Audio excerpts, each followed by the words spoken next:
Eh bien, bienvenue à toutes et à tous et merci d'être connectés pour cette nouvelle conférence du cycle de conférences scientifiques de l'Université du facteur humain. Alors, pour rappel, hein, l'Université du facteur humain a pour mission d'apprendre à chacun comment prendre soin de soi, des autres et de son environnement en mobilisant ses ressources cognitives. Et comme vous le savez, donc l'association porte notamment la fresque du facteur humain, un atelier qui permet de comprendre nos freins et les facteurs qui facilitent aussi le changement de comportement, le passage à l'action, comme les émotions, les biais cognitifs, les habitudes, l'appartenance sociale, les croyances. Mais d'autres activités comme les labos arrivent. Et on vous en parle donc très bientôt et on va vous mettre dans le chat justement la page LinkedIn si vous n'avez pas encore rejoint notre espace et le site de l'Université du facteur humain.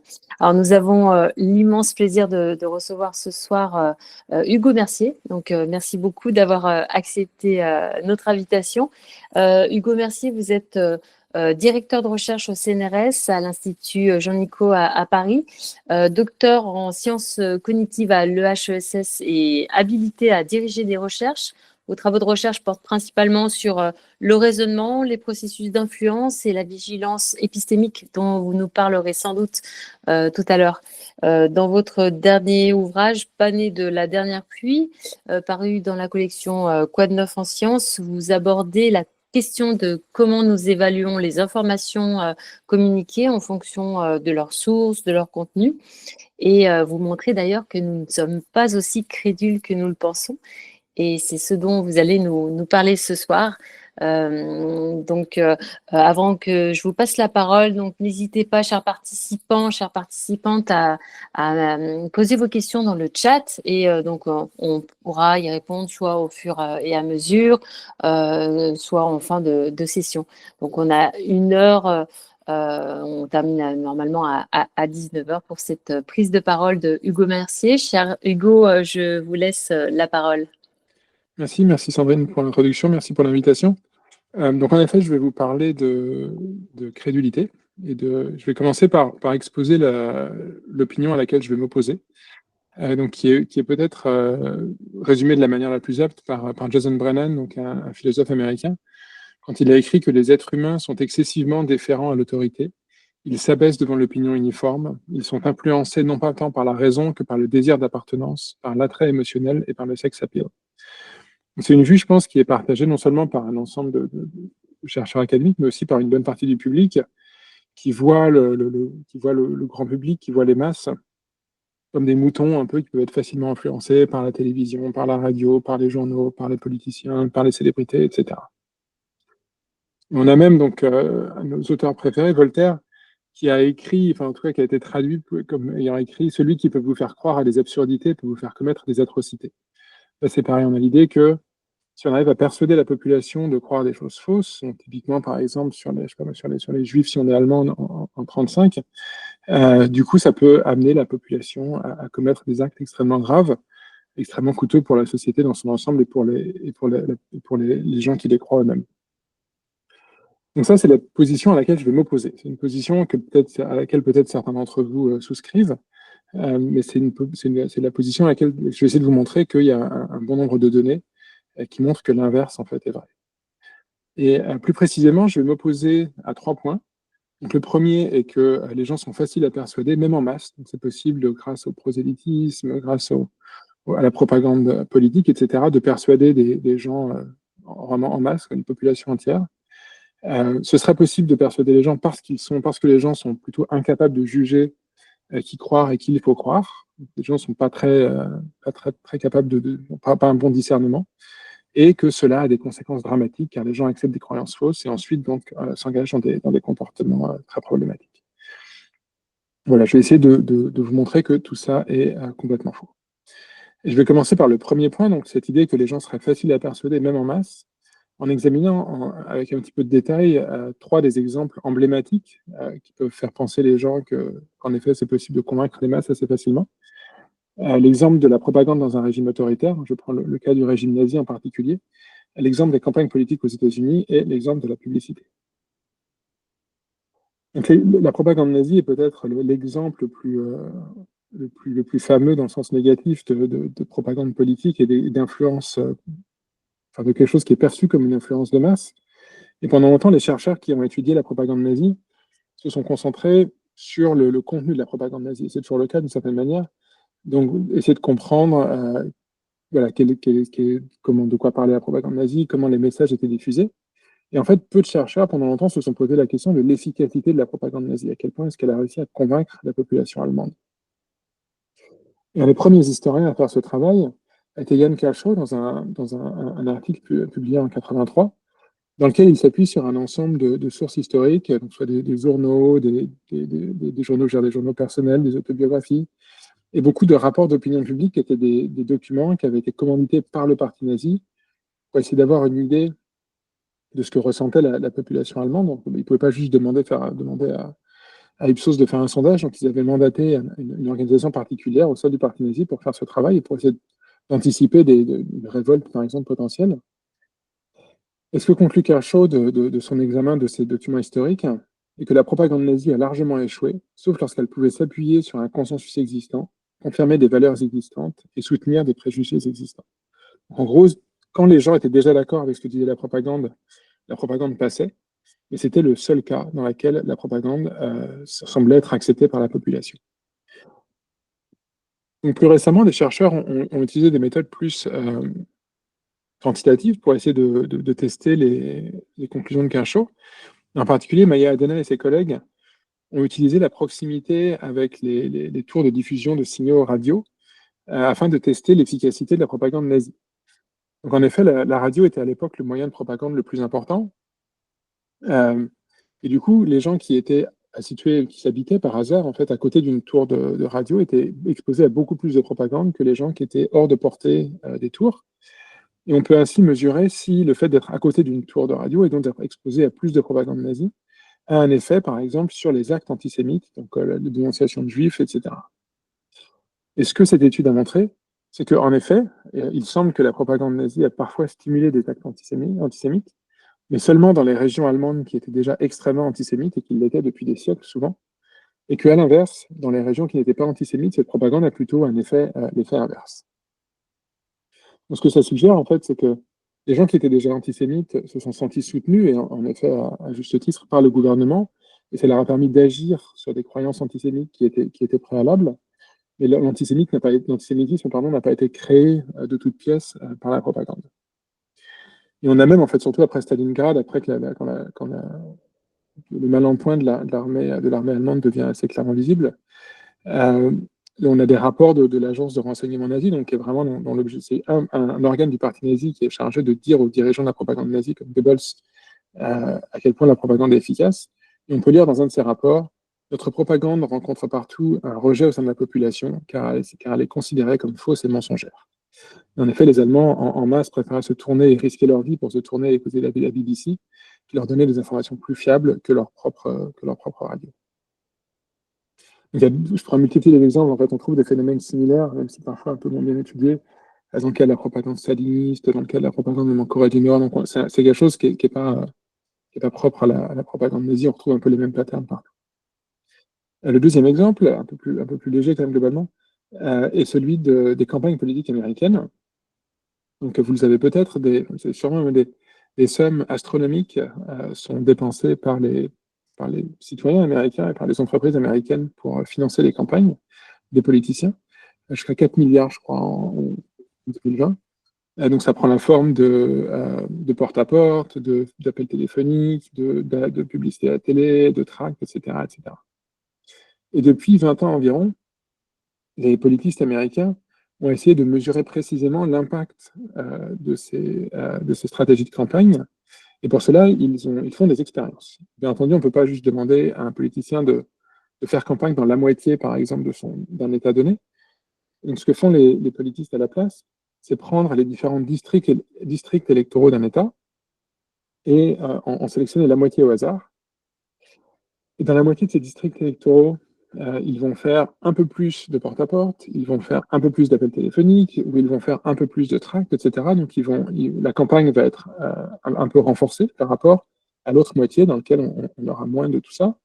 Et la même chose peut être faite avec les marchés télévisuels d'un État, par exemple. Donc on aura plus de campagnes publicitaires, de campagnes publicitaires un peu plus intenses dans la moitié des marchés télévisés, au hasard, et une campagne un peu moins intense dans l'autre.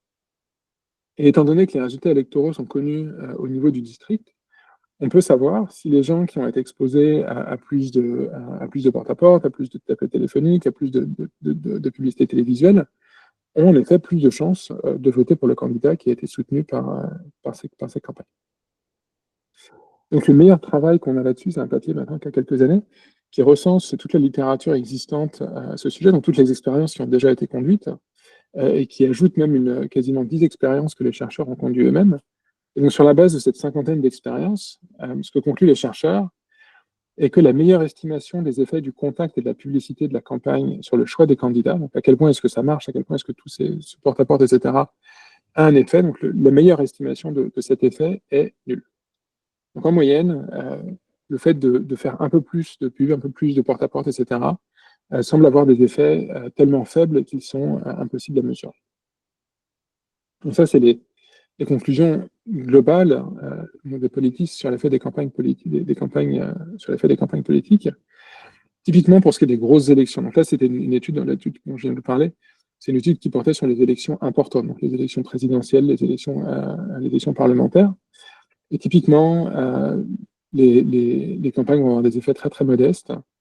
Les effets des campagnes seront un peu plus importants pour les votes pour lesquels les gens ont peu d'opinion préalable. Les gens n'ont pas d'opinion forte, par exemple, typiquement les primaires, typiquement les référendums, pour lesquels les gens ne peuvent pas juste dire moi je vote à droite, moi je vote à gauche. Et donc là, il y a un peu plus de marge pour influencer les gens, même si les effets restent assez faibles. En effet, là où on observe un effet assez fort des politiciens, c'est sur ce que les politistes appellent des non-attitudes. C'est-à-dire que, par exemple, des choses sur lesquelles on a très peu d'informations et on a encore moins d'intérêt. Par exemple, si un politicien que j'aime beaucoup se met à parler d'un traité commercial sur lequel je n'ai aucune idée, je n'ai aucune opinion, et qu'il soutient ce traité commercial, alors je vais peut-être adopter son opinion. Mais si le politicien se met à parler de choses que je connais bien et pour lesquelles qui m'intéressent dans ma vie de tous les jours, là, je vais être beaucoup plus vigilant. Et en fait, dans les démocraties en tout cas, mais pas que, l'immense majorité de l'influence est bottom-up, parce que c'est la population qui va influencer les politiciens, qui sont vraiment toujours vigilants vis-à-vis des sondages, vis-à-vis des réactions de l'opinion publique, qui vont faire des focus group pour essayer de connaître l'opinion et pour essayer d'anticiper les réactions de l'opinion à leur message. Et le troisième exemple que je vais prendre, c'est celui de la publicité. Donc là, en termes de budget, on est 100 fois plus que les campagnes politiques américaines. Je crois que je sais plus, en 2018, en quelle année, il y avait à peu près un demi-trilliard, donc 500 milliards de dollars qui avaient été dépensés en campagne publicitaire dans le monde. Donc vraiment beaucoup, beaucoup d'argent.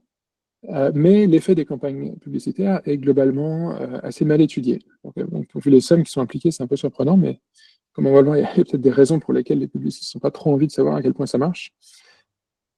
Et la façon dont l'effet de la publicité est typiquement étudié consiste à essayer de mesurer l'élasticité de la publicité, ce qui veut dire, quand on augmente la quantité de publicité pour un produit donné, est-ce que la quantité de vente de ce produit augmente de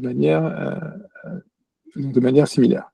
Donc, par exemple, si vous doublez la quantité de publicité pour un produit donné, est-ce que les ventes vont doubler? Si c'est le cas, vous aurez une élasticité de 1, donc une réponse parfaitement corrélée entre la publicité et les ventes. Si vous doublez la publicité et que les ventes n'augmentent que de 50%, alors votre élasticité sera de 0,5. Alors pour ce qui est des publicités télévisuelles, le meilleur article, la meilleure étude qui porte là-dessus, a mesuré des moyens très, très, très intelligents la façon, l'effet des campagnes publicitaires télévisuelles sur l'achat de différents produits, avec plus de 500 produits, je pense, dans leur étude. Et ce que leurs résultats révèlent, c'est un pourcentage non négligeable d'estimations statistiquement non significatives ou négatives, c'est-à-dire des cas dans lesquels l'effet de la publicité était tellement faible que vous ne pouvez pas le détecter, même l'effet était potentiellement négatif. Et l'élasticité moyenne qui se dégage de cette étude de plusieurs centaines de campagnes publicitaires est de 0,01. Donc en moyenne, dans cette étude, en tout cas, la plus grande de son type, Si on double un budget publicitaire, on aura une augmentation des ventes de 1%. Donc des effets qui sont qui existent en moyenne, mais qui sont quand même très, très, très faibles. Et en effet, c'est le message un peu général de cette littérature. Les effets de la publicité sont faibles ou inexistants. Et c'est quelque chose que certains publicistes admettaient. Donc, un des gourous du monde de la publicité, Gareth Harris, écrivait au début des années 2000, la vérité, comme de nombreux publicitaires l'admettront facilement, est que la persuasion est très difficile. Donc ça, c'est des exemples. Dans le livre, je multiplie les exemples. Il y a des exemples de propagande, enfin de prosélytisme religieux, il y a des exemples de millénarisme, enfin, il y a plein d'autres exemples similaires. Et ce qui se dégage de toutes ces études de cas, c'est que la persuasion de masse ne persuade presque personne. C'est vraiment très, très dur de persuader les gens en masse. Ça ne veut pas dire que les messages ne passent jamais, en fait, mais les messages qui vont passer vont être des messages avec lesquels les gens sont déjà d'accord. Donc, si le président nous dit que le ciel est bleu, en effet, on va accepter que le ciel est bleu, mais ce ne sera pas parce que le président nous l'a dit, ce sera parce que c'est une opinion qu'on avait déjà. Et ce n'est que lorsqu'une certaine confiance a été gagnée. Donc, par exemple, si un politicien a soutenu des causes qui nous sont chères pendant des années, si une marque nous a vendu des produits que nous avons beaucoup appréciés pendant des années, alors, en effet, il y a une petite marge d'influence qui est possible, mais ça reste assez faible. Pourquoi? Pourquoi, c'est la question vers laquelle je vais me tourner maintenant, pourquoi est-ce que l'influence de masse est aussi difficile?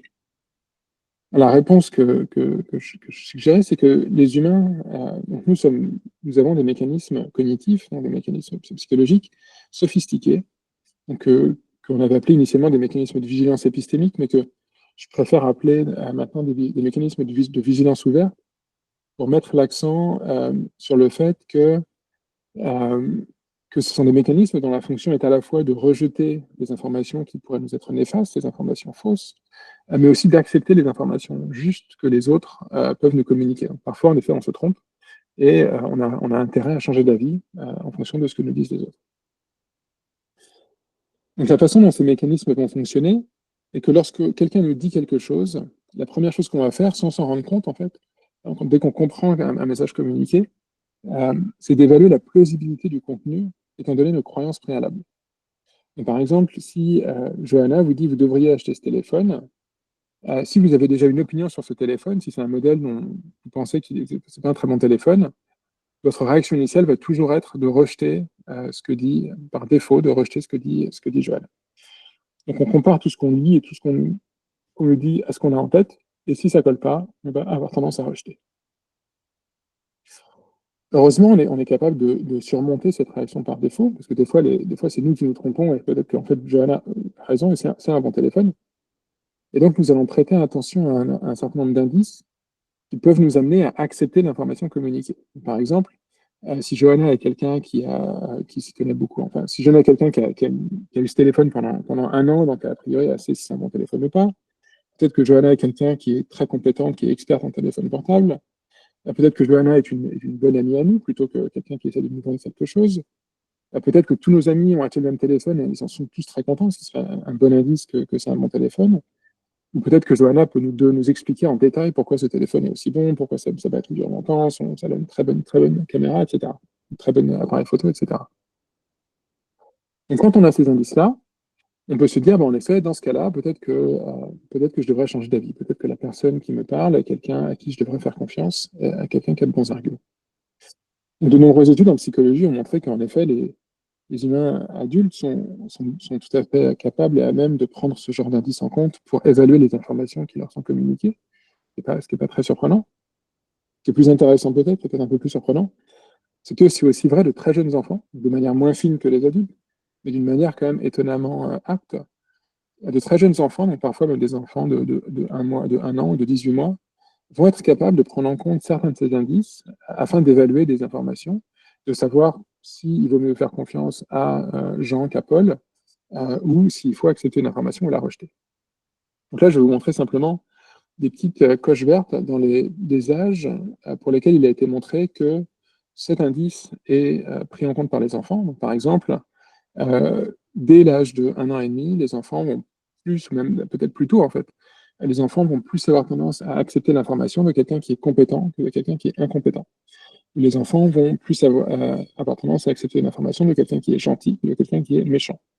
Donc on a des indices qui sont pris en compte de manière extrêmement précoce. Et nous, je ne sais pas à quel point est-ce que vous avez interagi beaucoup avec des enfants de moins de 2 ans récemment, mais c'est quand même ils sont très intelligents, mais ils ont quand même des limites cognitives assez marquées. Par exemple, ils ne peuvent pas compter jusqu'à 2. Et donc le fait qu'ils soient capables de discerner des informations communiquées de manière assez fine est tout de même assez remarquable.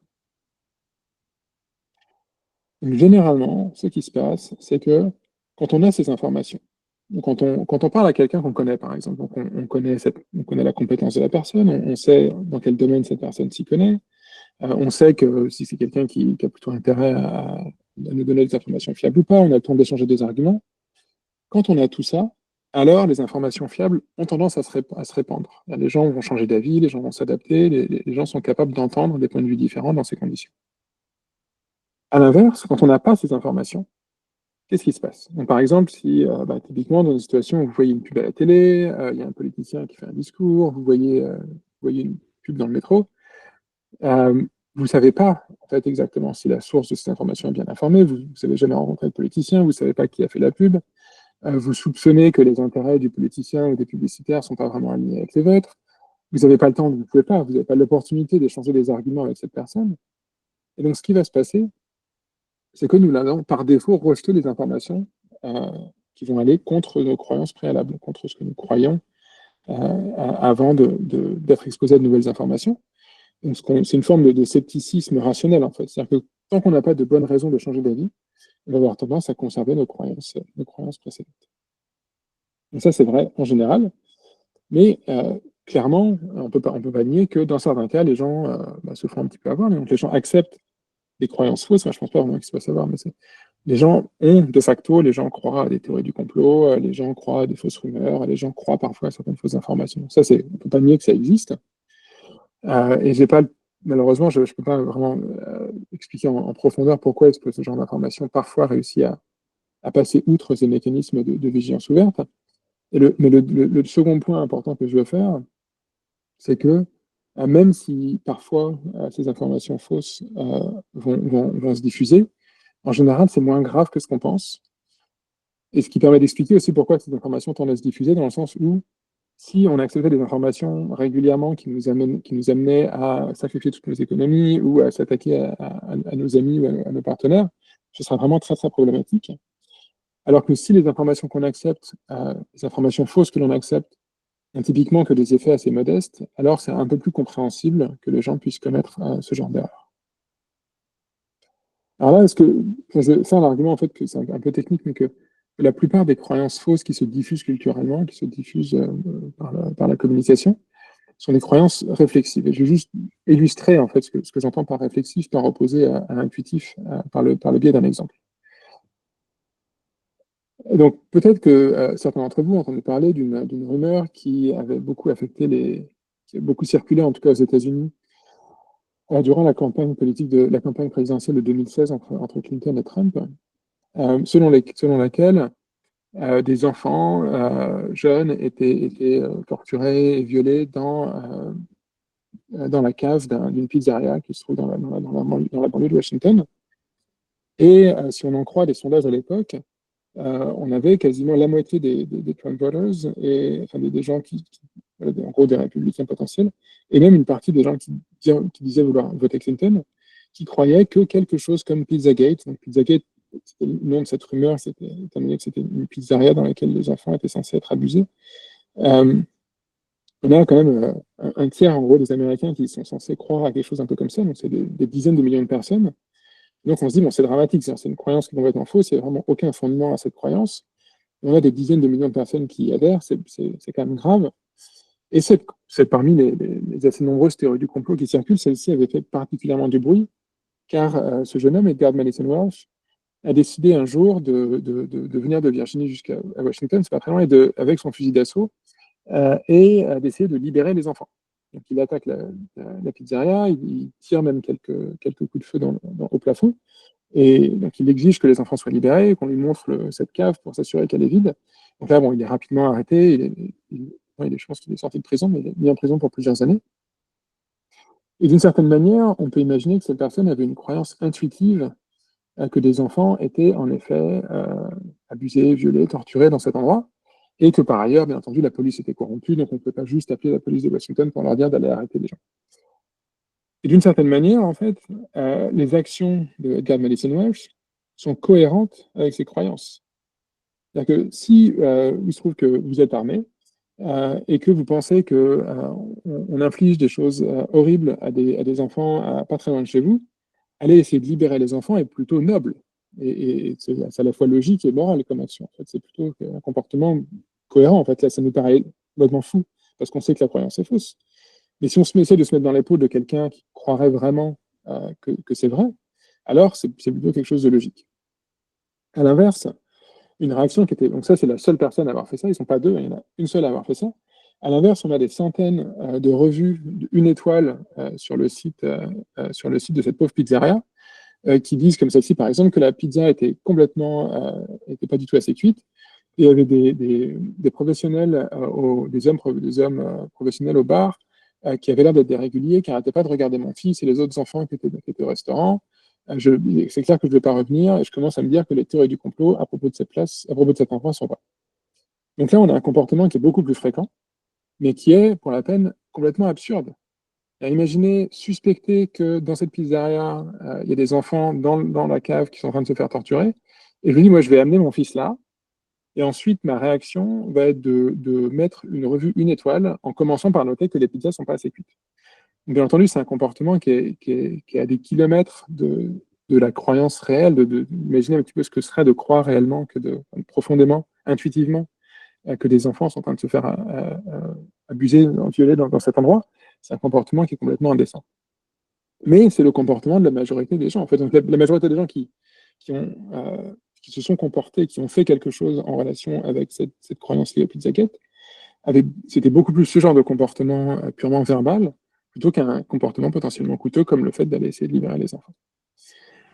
Donc là, c'est un côté, c'est à la fois, on se dit, bon, c'est quand même un peu fou, mais c'est aussi un petit peu rassurant que sur les dizaines de millions d'Américains qui croyaient en Pizzagate, en fait, pour l'immense majorité d'entre eux, c'était une croyance je ne pense pas qu'ils mentaient quand ils disaient y croire, mais c'est une croyance qui reste isolée dans leur esprit, qui n'a pas les conséquences émotionnelles, les conséquences cognitives, les conséquences comportementales que la même croyance pourrait avoir dans d'autres circonstances.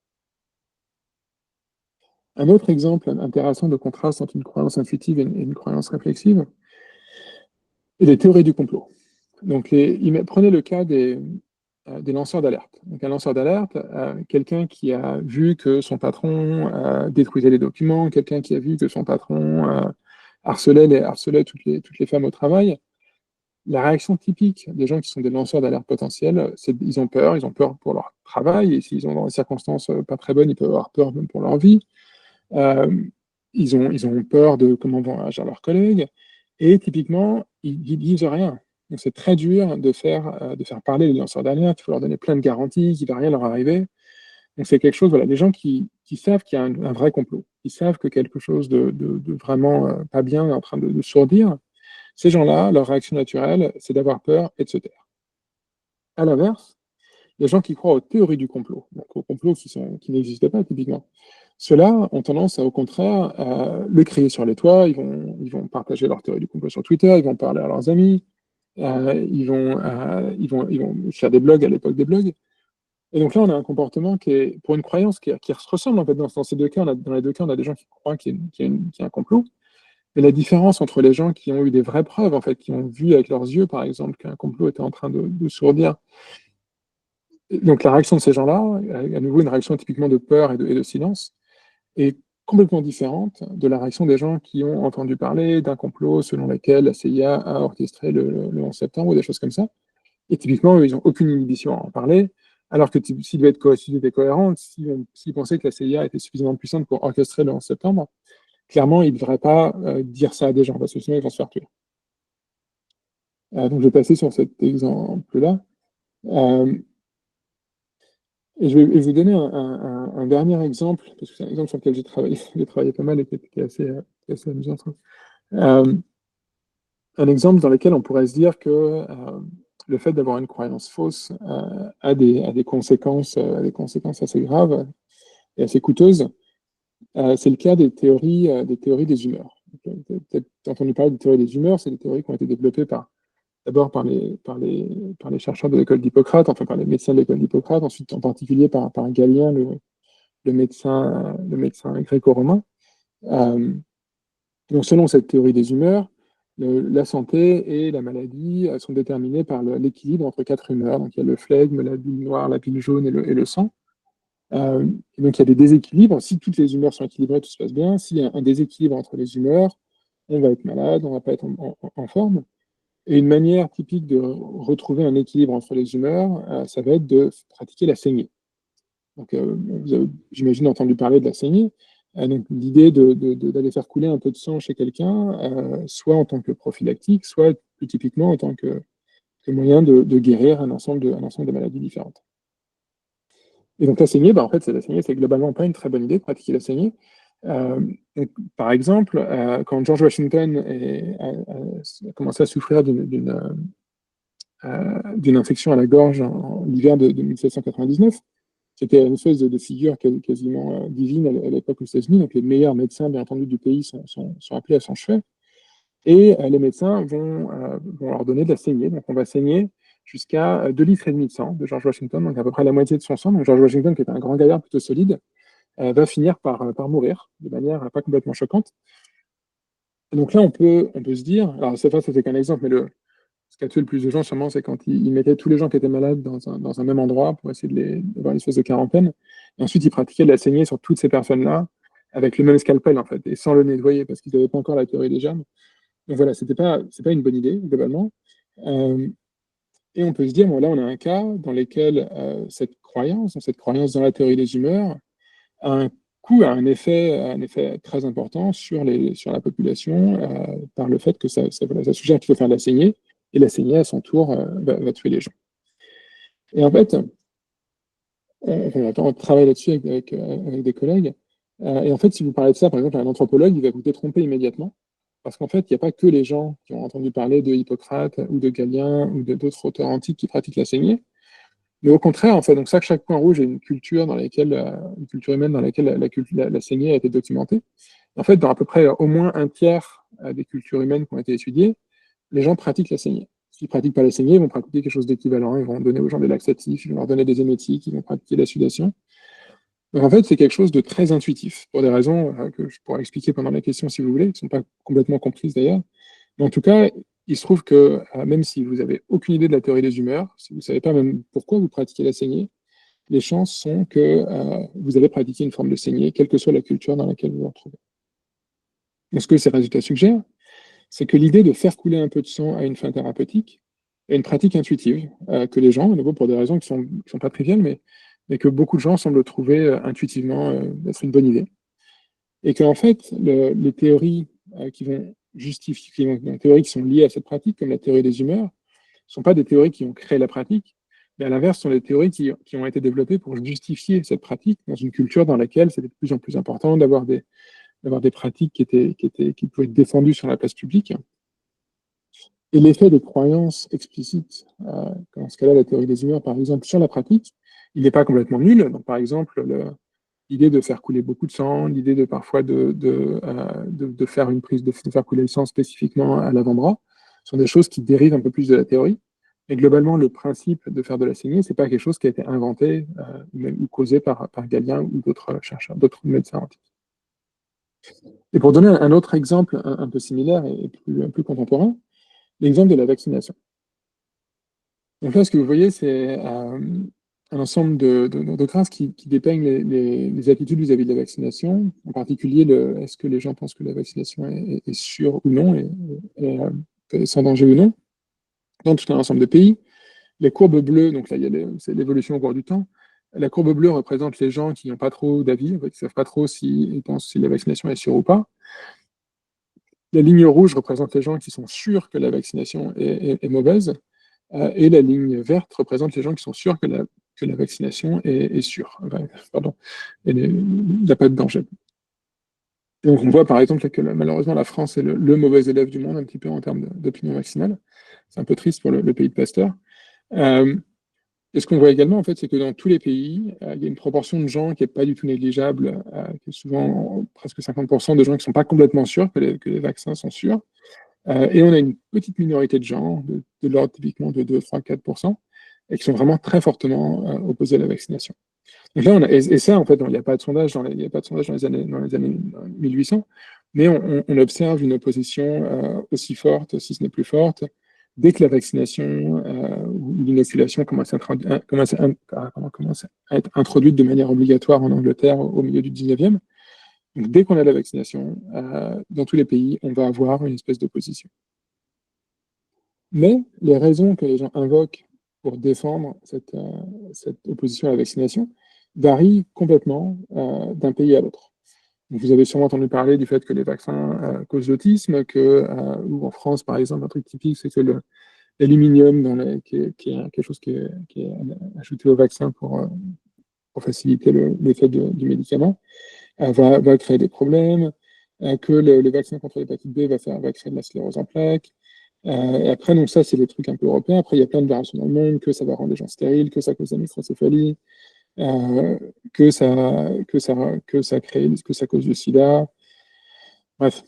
Donc, ce que ça suggère, en fait, c'est que pour des raisons au niveau psychologique qui ne sont pas complètement élucidées, mais qui clairement existent, il y a une bonne partie de la population qui a tendance à avoir une réaction plutôt négative à la vaccination. Et ces gens-là vont chercher à justifier leur opposition à la vaccination, et ils vont prendre le premier truc qui leur tombe sous la main. Et ces croyances-là, ces croyances fausses vont se répandre du coup facilement parce qu'il y a un marché pour ces croyances fausses, mais elles ne causent pas l'opposition à la vaccination. Et on n'a pas du tout la même chose pour l'opposition je sais pas, même la chimiothérapie, par exemple, elle ne déclenche pas une telle opposition. Donc il y a vraiment quelque chose qui est propre à la vaccination et qui ne peut pas s'expliquer par la diffusion de ces croyances. En fait, ces croyances se diffusent parce que les gens n'aiment pas la vaccination, plutôt que l'inverse. Donc, pour conclure, voilà, les gens ne sont pas crédules. Au contraire, les gens sont dotés, nous sommes dotés de mécanismes globalement efficaces de vigilance ouverte, des mécanismes psychologiques qu'on utilise sans s'en servir typiquement, en fait, qu'on utilise dès qu'on entend ou qu'on lit quelque chose, et qui vont faire qu'on va évaluer de manière souvent assez fine les informations qu'on nous communique et qu'on va décider de si on les accepte ou pas ou à quel point on les accepte. Donc, ces mécanismes de vigilance ouverte font attention, traitent un certain nombre d'indices. Donc, est-ce que la personne qui nous parle est bien informée, est-ce qu'elle est compétente, etc., etc. Quand on a ces informations, donc typiquement quand on parle à des gens qu'on connaît, quand on parle à des collègues, à des amis, à des gens de notre famille, on sait si la personne est fiable ou pas, on peut changer des arguments, les gens changent d'avis, les informations se diffusent. À l'inverse, quand on n'a pas ce genre d'informations, qu'on n'a pas le temps d'échanger des arguments, etc., on va typiquement rester sur notre opinion préalable. Et en fait, c'est ça donc, le problème principal dans notre environnement informationnel, et pas que les gens acceptent trop d'informations, mais qu'ils en rejettent trop. Donc, si vous y pensez, par exemple, quasiment tous les gens, si ce n'est tous les gens, vraiment dans les populations occidentales en tout cas, dans les pays riches en général, qui sont anti-vax, sont des gens qui ont été exposés à des informations en faveur de la vaccination et des informations juste en faveur de la vaccination. Donc, ce n'est pas un problème d'acceptation, typiquement, c'est un problème de rejet d'informations que les gens devraient accepter, dont les gens pourraient bénéficier. Et voilà. Merci. Merci beaucoup. Est-ce qu'il y a des questions dans le chat? Et peut-être en attendant la première question, parce que c'est en lien avec la conclusion que vous avez faite. Dans le livre, vous vous appuyez à un moment donné sur une étude de Toshio Yamaguchi, je ne veux pas écorcher, justement sur la question de la méfiance. Est-ce que vous pouvez en dire un peu plus? Parce que j'ai trouvé ça extrêmement intéressant, le fait d'expliquer Ouais, non, c'est une très belle étude. Ouais, le raisonnement est très, très élégant. L'idée de Yamaguchi, c'est que le fait d'apprendre à qui faire confiance, c'est une compétence. Comme le fait de savoir comment faire à manger ou de savoir comment réparer une voiture. Et c'est une compétence, du coup, qui s'acquiert avec l'expérience, en grande partie. Et donc, plus on interagit avec des gens, plus on voit si ça vaut le coup de leur faire confiance ou pas, plus on va être bon pour savoir à qui faire confiance. Et ce qu'il a noté, c'est que, en fait, il y a une asymétrie dans l'expérience qu'on gagne entre les cas dans lesquels on fait confiance et les cas où on ne fait pas confiance. Donc imaginez par exemple, je sais pas, vous avez un nouveau voisin qui vient d'emménager, il vous demande de lui prêter il aimerait bien que vous lui prêtiez, un marteau. Vous ne savez pas si vous pouvez lui faire confiance ou pas. Et du coup, vous lui prêtez pas, peut-être, si vous ne lui faites pas confiance, vous ne lui prêtez pas votre marteau. Et du coup, vous ne saurez jamais si vous aurez rendu votre marteau. Donc, en fait, non seulement vous privez d'un quelqu'un avec qui vous pourriez réciproquer des services, mais vous vous privez aussi d'une opportunité d'apprentissage, en fait, parce que vous ne saurez jamais si c'est quelqu'un qui vous auriez dû faire confiance. Alors qu'à l'inverse, si vous lui prêtez le marteau et que vous voyez qu'il vous rend le marteau le lendemain en bon état, dans ce cas-là, vous apprenez, vous savez, en effet, peut-être que je peux lui faire un peu confiance. Et donc, on a une asymétrie dans les opportunités d'apprentissage que donne le fait de faire confiance, où là, on peut apprendre, même si on se trompe, en fait. Il garde notre marteau, en fait, au moins, on a appris que lui, on ne peut pas lui faire confiance. Et peut-être qu'on a des informations plus générales sur à qui, dans quelles circonstances, on peut faire confiance aux gens. Et donc ça, c'est son raisonnement général. Et en effet, ce qu'il montre dans une série d'expériences, c'est que globalement, en effet, quand on demande aux gens de savoir s'ils peuvent faire confiance à quelqu'un ou pas dans le contexte d'une expérience, d'un petit jeu économique, les gens qui, de manière générale, ont tendance à faire plus confiance aux autres sont aussi ceux qui sont les plus à même de distinguer, en effet, à qui ils doivent faire confiance. Donc, ça ne veut pas dire, bien entendu, qu'il faut juste faire complètement confiance à tout le monde, mais en tout cas, l'idée de commencer avec un point de vue plutôt positif en disant tant que mon voisin ne me demande pas de lui prêter 10 000 balles, je vais lui faire confiance, on va voir ce que ça donne. C'est à la fois plus positif en termes de relations avec le voisin, mais de manière générale, en termes de nos compétences sociales, c'est quelque chose qui va plus nous permettre de nous développer que le fait de nous fermer et de ne même pas essayer de faire confiance.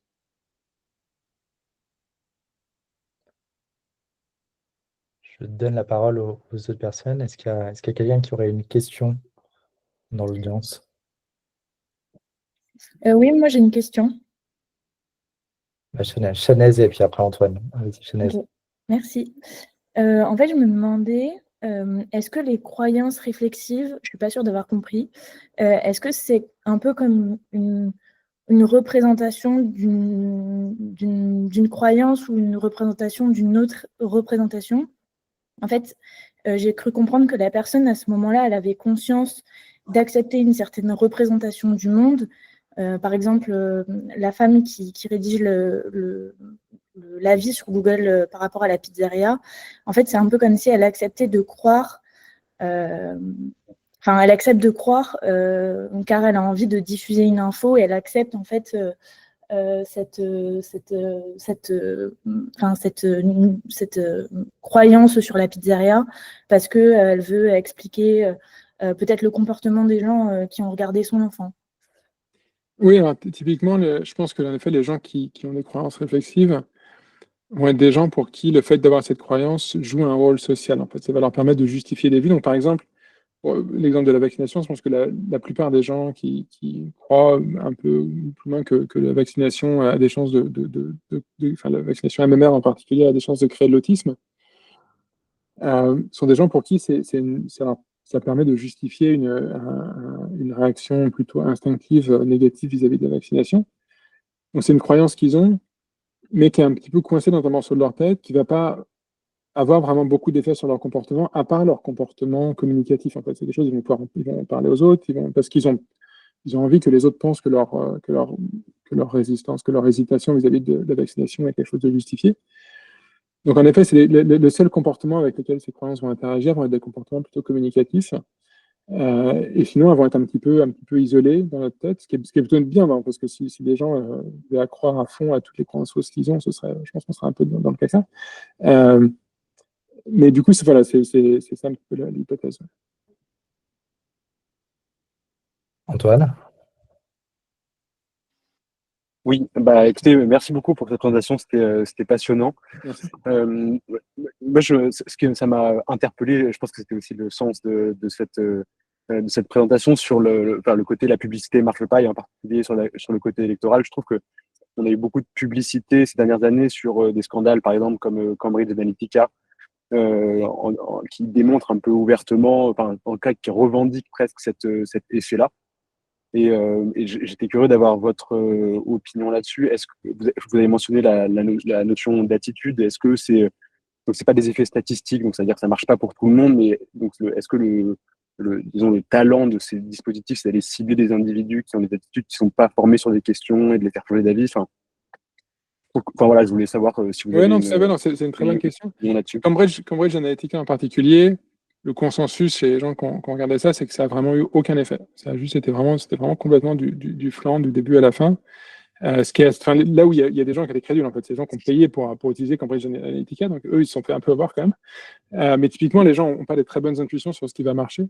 Alors, l'idée sous-jacente n'est pas complètement mauvaise. En effet, l'idée de personnaliser les messages est forcément bonne. C'est-à-dire que moi, si vous me donnez des publicités pour des tampons, forcément, ça va pas bien marcher, quoi.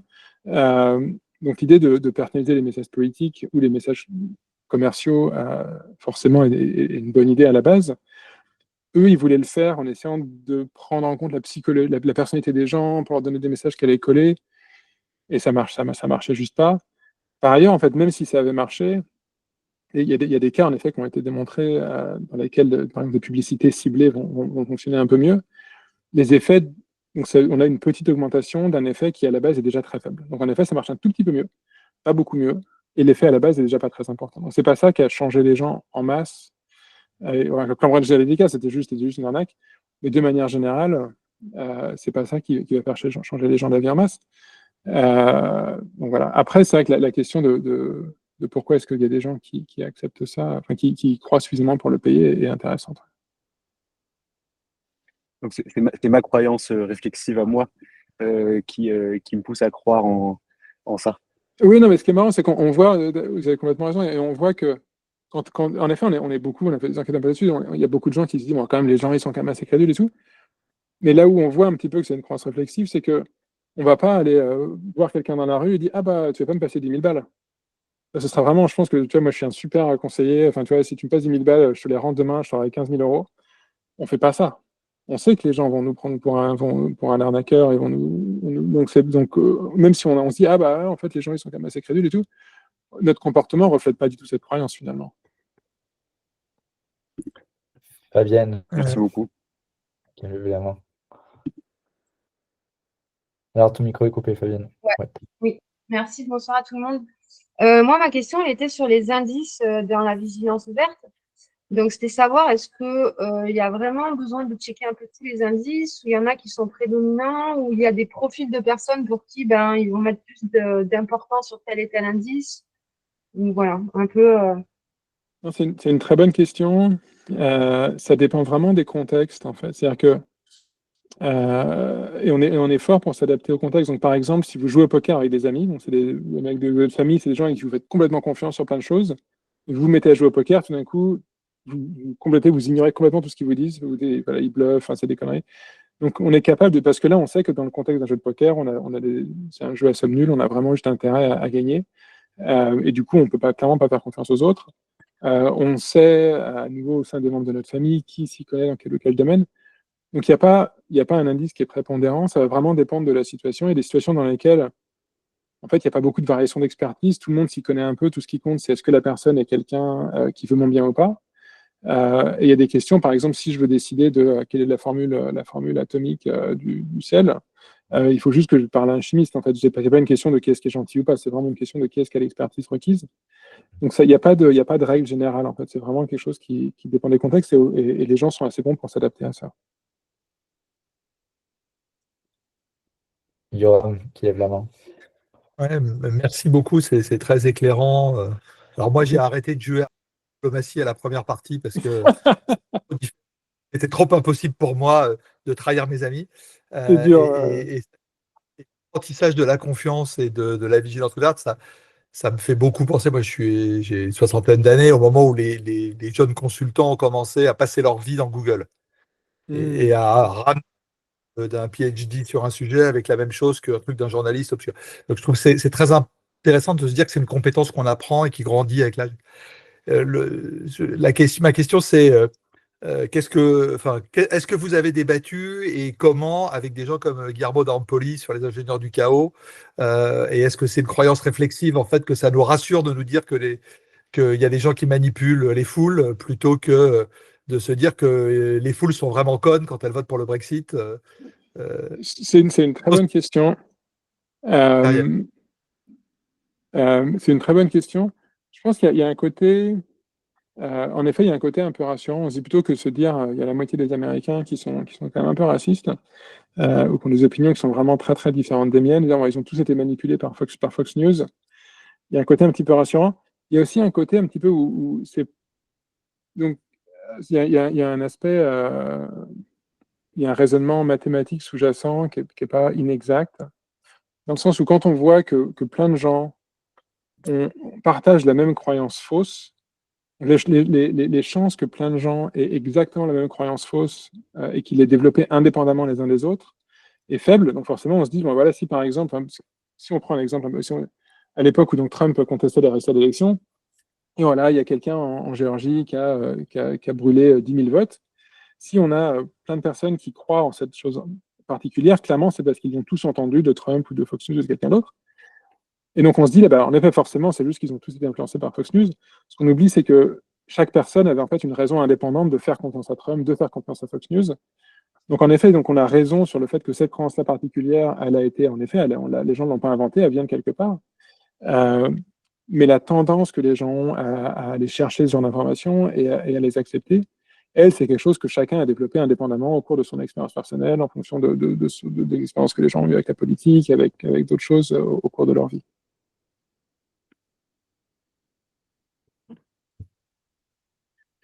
Justement, en rebond, à un moment dans votre livre, il y a un chapitre sur les sorcières et comment des gens qui ne croient pas en quelque chose en viennent à dire finalement qu'ils ont une croyance. Est-ce que vous pouvez, justement peut-être avec le lien sur les platistes, en fait, est-ce que les platistes croient vraiment que la Terre est plate? Bah, c'est une bonne question. Je pense qu'ils y croient vraiment dans le sens où ils mentent pas. Je pense que, enfin, je ne vais pas te donner là-dessus, c'est mon intuition en plus, mais ils mentent pas consciemment en fait. C'est pas des gens qui disent bon, je sais clairement la Terre est ronde, mais je vais dire ça parce que. Mais cela dit, en effet, ce serait un autre exemple de croyance réflexive et ça ne les empêche pas de prendre l'avion, ça ne les empêche pas de s'engager dans un ensemble de comportements qui, en fait, ne seraient pas super cohérents avec l'idée que la Terre est plate. Ou bien d'accepter, en fait, par exemple, on a une étude qui est assez marrante, dans laquelle on demandait aux gens s'ils acceptaient des croyances scientifiques de base. Donc, par exemple, que la formule du sel, c'est NaCl, que les électrons sont plus petits que les atomes, etc. On leur disait, bon, voilà la croyance scientifique, voilà des preuves, voilà des liens vers des sources réputées. Et en fait, tout le monde accepte ces croyances-là, même les gens qui disent ne pas du tout faire confiance à la science, même les platistes. On a des gens qui sont vraiment persuadés que la Terre est plate. Et en fait, les gens qui sont persuadés que la Terre est plate, ils acceptent 99% des croyances scientifiques, ils acceptent toute la science, sauf le fait que la Terre est plate. Ce qui est nouveau et pas très complètement cohérent, en fait. Donc on voit qu'ils sont capables de créer une petite bulle, une petite exception, qui ne touche pas trop au reste, et qui peuvent maintenir comme ça. En fait, à nouveau, je ne pense pas que ce soit explicite, je ne pense pas qu'ils mentent, mais c'est juste une capacité que les humains ont de garder des croyances un peu isolées les unes des autres.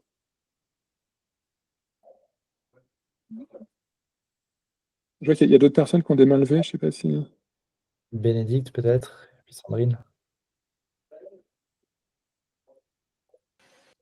Ouais, moi je reste quand même, c'est pas sceptique, mais alors, ok, on n'est pas crédule, mais on est manipulable. Si on est capable de répondre à tous les indices pour aller amener la personne là où on veut l'emmener, je pense au gourou, je pense donc évidemment à Trump aussi, vous avez donné l'exemple tout à l'heure. Mais comment c'est possible que la moitié des Américains aient pu croire et pu être manipulés en fait sans que personne puisse réagir? C'est ça que je comprends pas. Et je pense pas, à nouveau, je pense pas que les Américains ont été manipulés. En fait, je pense que les Américains ont eu exactement ce qu'ils voulaient. Et juste qu'on a du mal à imaginer que des gens puissent préférer Trump aux alternatives. Mais malheureusement, c'est juste le cas. En fait, il y a beaucoup de travaux en sciences politiques sur quand est-ce que les gens ont envie d'un leader qui apparaît fort. Il y a des questions de sexisme, il y a des questions de racisme.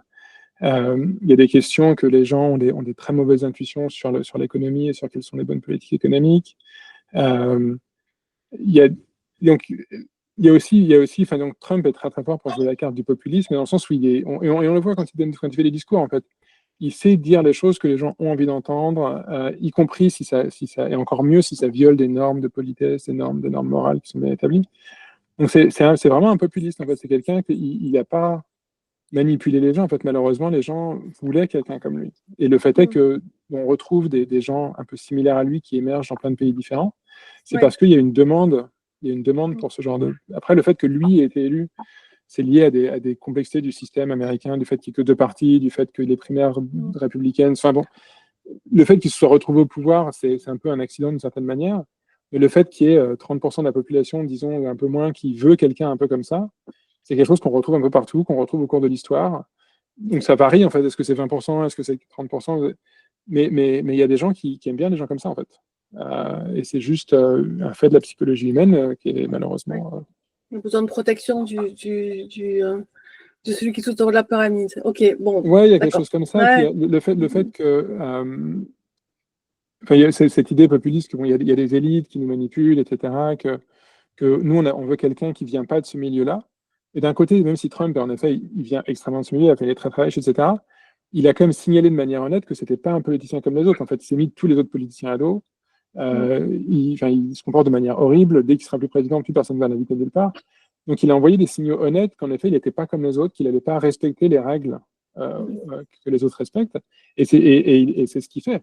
Enfin, il y a un côté honnête quelque part, quoi. C'est pas.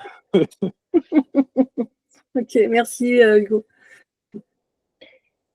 J'avais une question aussi, est-ce qu'on n'est pas plus influençable quand on a une fragilité mentale ou une saturation de l'attention, etc. Moi, ça me fait penser j'ai fait pas mal de travaux sur l'amorçage, où on voit que quand on n'est finalement pas forcément conscient des informations, enfin qu'on n'a pas traité consciemment les informations, bah, elles peuvent quand même influencer nos comportements futurs.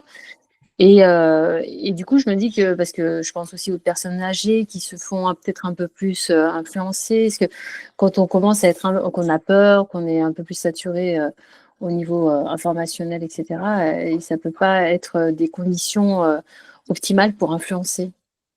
Ouais, non, tout à fait. Alors, de manière générale, c'est pas le cas. Donc, de manière générale, moins on a de ressources cognitives à dévouer à un message, moins on a de chances qu'il nous influence.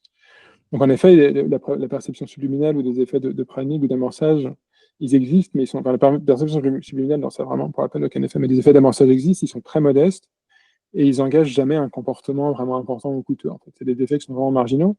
Alors que s'il y a quelqu'un en position d'autorité qui vous demande de faire quelque chose de potentiellement assez coûteux, il y a quand même une partie des gens qui vont le faire. Donc c'est pas la meilleure manière de persuader les gens. En effet, il y a certains segments de la population qui ont certaines vulnérabilités particulières. Donc, par exemple, les personnes qui sont moins familières avec certaines technologies vont peut-être plus facilement se faire avoir une fois, en fait. Donc, en effet, moi, ça peut m'arriver de répondre à un coup de fil, c'est l'air d'être mon banquier, et puis pendant 5 minutes, j'ai vraiment l'impression que c'est mon banquier avant de me rendre compte qu'en fait, c'est pas mon banquier. Donc, en effet, aucun système peut être parfait. Mais il y a vraiment une asymétrie dans le sens où les cas où on se fait avoir, où on accepte une information. Donc ça revient un petit peu à la première question qui avait été posée sur l'espèce de cadre théorique de Yamaguchi. Les cas où on fait trop confiance à quelqu'un et on se fait avoir sont extrêmement saillants, parce qu'on se rend compte des coûts qu'on a payés. Alors que tous les cas où on n'a pas accepté une information, où on n'a pas fait confiance à quelqu'un, on ne se rend pas compte du manque à gagner, en fait. On ne se rend pas compte du fait qu'en fait, ça aurait été mieux de changer d'avis, ça aurait été mieux d'accepter le conseil, ça aurait été mieux de dire, en fait, d'abandonner son boulot, comme le disait notre collègue, ça aurait été mieux d'aller faire cette carrière que quelqu'un nous suggérait. Tout ça. Et ça, on ne le sait pas, en fait. Donc, en effet, on voit, il y a un type d'erreur qu'on voit, et ils exigent, aucun système peut être parfait, on fait clairement, des fois, on accepte des informations qu'on ne devrait pas, on se fait manipuler, ça arrive.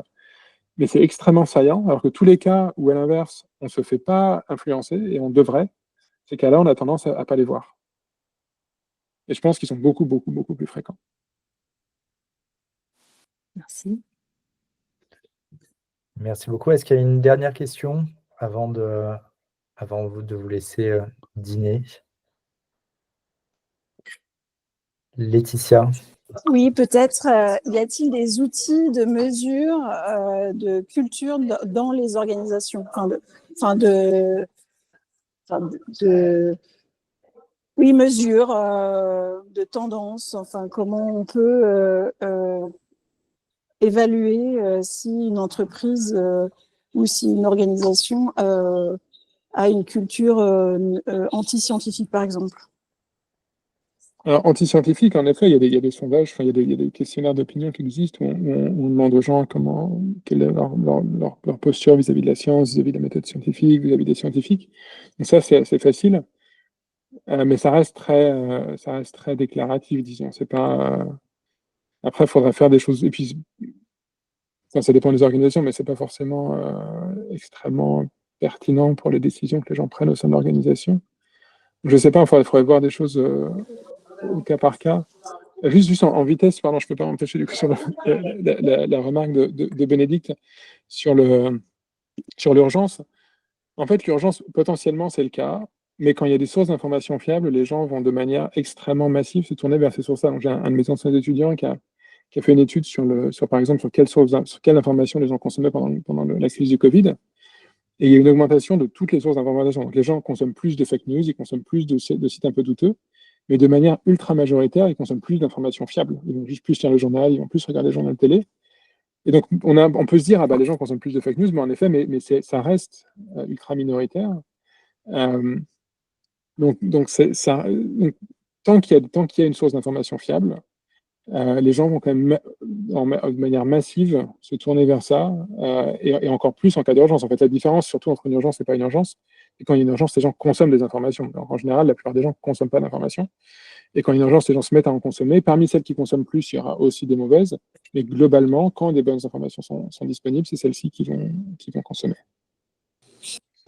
Du coup, vous dites enfin, le sondage, quoi. C'est une photo à un instant T. Quand je parle d'outils de mesure de culture, je pense, enfin, j'ai aperçu Human Synergetics, qui est un outil qui permet de faire des sondages de manière dynamique avec des paramètres. Enfin voilà. Mais du coup, c'est comment on mesure ça et comment parce qu'aujourd'hui, dans l'urgence effectivement des changements radicaux qu'il faut mettre en œuvre pour le changement climatique, la neutralité carbone en 2050 au niveau mondial, on a des obligations de résultats assez immédiats un peu dans toutes les entreprises, dans toutes les organisations. Et que du coup, on n'est pas forcément bien outillé en fait pour savoir qui sont les populations à cibler en particulier pour donner des informations. Enfin, c'est plutôt quels sont les outils, concrètement comment on peut mieux cibler en fait les bonnes populations qui manquent d'informations. Ouais, c'est une bonne question, et j'avoue que je suis juste pas la bonne personne pour y répondre, malheureusement. C'est-à-dire qu'en effet, moi, mon intuition, ce serait d'utiliser des sondages, mais après, ça dépend des informations que vous avez déjà sur les gens. En fait, s'il se trouve que c'est des employés de l'entreprise sur lesquels vous collectez déjà des informations par le biais de leur téléphone professionnel, certains de leurs comportements qui sont mesurés de toute façon au sein de l'entreprise, j'imagine que dans certains cas, c'est possible d'utiliser ces informations existantes pour essayer d'inférer certaines préférences qu'ils peuvent avoir. Mais sinon, après, on peut imaginer des expériences mais par défaut, la solution la plus économique, a priori, par défaut, c'est juste de leur demander, je pense. Merci. Parfait. Merci beaucoup, Hugo Mercier, pour cette conférence. Non, merci pour les questions. Merci à tous et à toutes. Je recommande vraiment vivement la lecture de Panet de la dernière pluie. Là, on a eu vraiment un résumé, mais le livre est extrêmement limpide, très clair et surtout très optimiste, parce qu'on voit peu d'ouvrages maintenant optimistes issus du monde de l'outil, et ça fait du bien de lire des ouvrages optimistes. Vous avez aussi écrit un autre livre qui est L'énigme de la raison. L'énigme de la raison, tout à fait, avec Ben. Et qui traite d'un sujet moi, qui me passionne en ce moment, qui est mais qu'est-ce que c'est qu'être vraiment rationnel. Et en tout cas, on se fera un plaisir de vous inviter à nouveau, si vous l'acceptez, pour traiter de la question aussi de la raison. C'était vraiment un moment très agréable pour nous. Moi aussi, non, super Q&A. Merci beaucoup. Dans la communauté aussi, parce qu'on reçoit tous les mois, on a une conférence. Donc, si vous voulez rester dans la boucle des invitations, avec plaisir. Et justement, Sandrine, est-ce que tu veux nous dire qui on reçoit le 3 juin? Mathias Pessiglione. Ah, c'est un collègue, c'est bon. Oui. Donc, qui viendra nous parler de motivation, oui, je pense Exactement, que des ce sera- mécanismes de la motivation.